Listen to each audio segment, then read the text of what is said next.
Most people think every pair of jeans needs the original hem to be cut and reattached, but that's not always true. With the right thread, you can keep the original factory finish. In this video, I'll show you how professionals choose the right thread for a perfect result. If you have original jeans thread, use it. That's the best option. If not, use regular thread and double the thread on the bobbin to get a similar factory finish. Let's get started, and I'll show you how the right thread can help you achieve an original factory-looking finish. Before removing the pins, mark the new hemline with chalk. Mark the new hemline with chalk, leave 1 inch for the hem allowance, then cut away the excess fabric.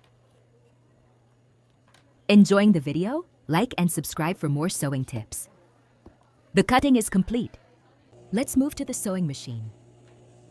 As I mentioned earlier, I have original jeans thread, so I'll use it in the bobbin. If you don't have it, you can use regular thread doubled on the bobbin. For the top thread, you can use regular sewing thread.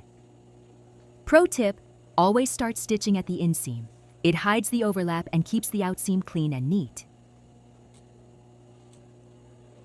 Fold the hem up by 1/2 inch and start stitching. Take your time to make the first stitch clean and straight for the best professional finish.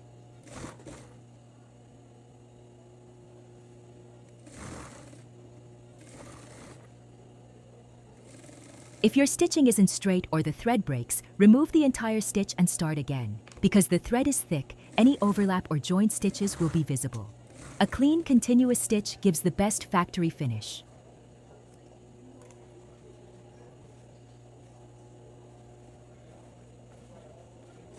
The stitching is complete. Now let's press the hem, then compare the new stitch with the original factory finish. After a good press, compare the new hem with the original. The new stitching is clean and has a factory-looking finish.